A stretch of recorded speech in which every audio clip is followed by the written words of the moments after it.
Hey guys, welcome to Unpacked. I am not Jack, I am Keys, but I'm going to be unboxing this case for you. It is the Bitfenix Prodigy M. If you are a small form factor enthusiast, you like mini ITX systems, you definitely know what the Prodigy was. It's super popular, and Wheels, our editor, actually uses one for his editing rig.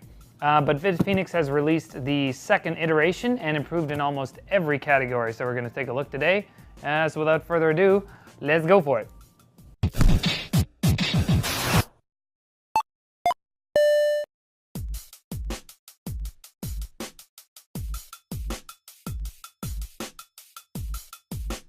Okay guys, we got the case out of the box, and as you can see, it looks pretty much the same as the old Prodigy. Obviously, they changed a lot of stuff, and they've improved in almost every area. So we're going to look at that, but first we're just going to go over what's the same, what hasn't changed.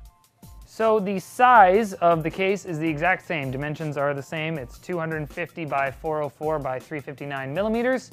The exterior still has Bitfenix's soft touch surface treatment, which is kind of this soft, like matte feel.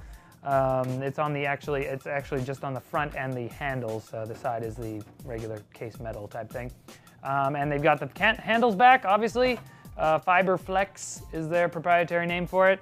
And apparently this helps with shock absorption. So if you're gonna go off-roading with the case or anything, do that. Cooling on the top and the rear are the same. So you got room for two 120 millimeter fans on the top here, which are covered by this mesh dust filter that returns from the old version. And right here you got room for a 120 mil or 140 mil fan. So the options for cooling actually on the bottom and the front are different, so we'll get to that later when I open up the case. The I/O panel on the side here, exact same. The USB 3.0, two of them, a headphone and microphone jack, reset power button right there. And on the front, you got a 5¼ inch drive bay. That's the same as the old version as well. So that's the same stuff on the exterior. So we'll open up the case and let's take a look at what's different, which is mostly on the inside. Okay guys, so we took the panels off so we can take a look inside. We got the left side panel with the I/O connectors coming out of there, and the right side panel, which is just a naked panel. And you also have this guy, which I took off. This is your drive tray, so you're gonna put your drives there. It goes about right there, but we'll talk about that after. So the biggest change with this case, guys, it now supports micro ATX boards. That's what the M's for, I guess. Micro ATX, you know, mini ITX is an M too, but anyways, it supports full-featured micro ATX boards now. So on the old one, you had to have horizontal configuration with your tiny little ITX boards. And you can still have ITX boards on it, but now they've flipped it to a vertical configuration like most other ATX cases. There's a CPU cutout there, so you can put it right flat on there. And yeah, so that's the biggest change, but that leads to a few other changes in the case design. So the case supports CPU coolers up to 160 millimeters in height, so that's a good sized cooler. It also supports slim water cooling radiators up to 240 millimeters that would be mounted on the back there.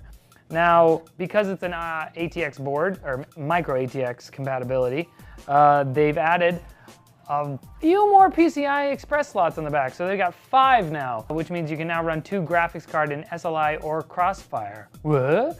SLI and a Prodigy? I know, right? They also have this nifty little slider thing for keeping those in place. It's screwless, you just do that and it keeps them in place, which is pretty cool. Be aware that if you do want to run 2 GPUs though, you'll be forfeiting your 5¼ inch drive bay. So they would be in Crossfire like here, or SLI here and here, and then they would come out here though, so you wouldn't really have room to put your disk drive in. But will you be using a disk drive? Probably not, let's be serious. But if you do, just be aware you can't have a disk drive and SLI at the same time. So what they've done with the power supply is they've taken it from the back and pushed it up to the front and flipped it up vertically. So now it fits in a little like this. Now your power supply is sucking in air from the front and pushing it out the bottom. So this means no fans on the front. You can't put front fans on the front, but you've got more room for a bigger power supply if you do need it. Now, this means that you are pushing hot air out the bottom, but they've actually kind of thought about that. So you're asking, where do I put my extra fans? I'll show you. So for fans, guys, there's a bit of a trade-off here. So as you can see on the bottom, there's 120 millimeter fan. There's actually room for, you can either have two 120 millimeter fans, one 200 millimeters or one 230 millimeter fan. So it's like kind of have two small fans or one big one. You can have two on the top, two 120s, and one on the back. So that's 5 fans maximum. So that's pretty good if you're going for cooling. Now, if you want to forfeit the fans on the bottom, you can also put 2 hard drives there. So they're kind of a bit of a trade-off there, which leads us to storage. Now, in terms of storage, the Bitfenix Prodigy M actually supports less drives than the previous model, but that's because they've cleared up a lot of room in the interior for more powerful components such as, you know, SLI, GPUs, and M-ATX motherboards. So it used to be so that they had their drives slotted in here in a typical drive bay, but what they've done now is they've moved the drive positions to the walls and the bottom, the panels, I should say.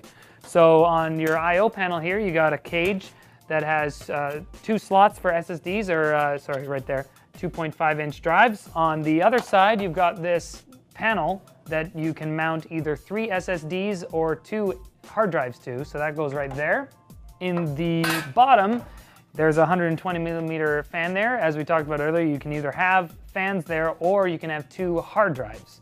So in which case, if you do have hard drives there, they're being subject to the heat that's coming out of the power supply, which is in the front. It's sucking it, it's pushing it out the bottom there. So what they've done is they put this magnetic heat shield on the bottom.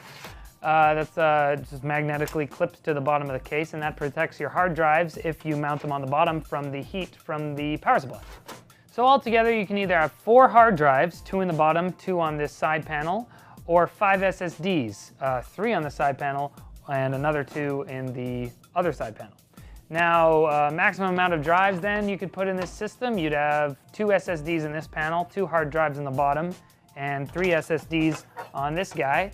So altogether that would be 7 drives max. If you wanted 7 drives, that would be the maximum amount of storage you can have in this. Now, one thing I forgot to mention, guys, is because the power supply is mounted in the front, the connector, however, is still in the back right there.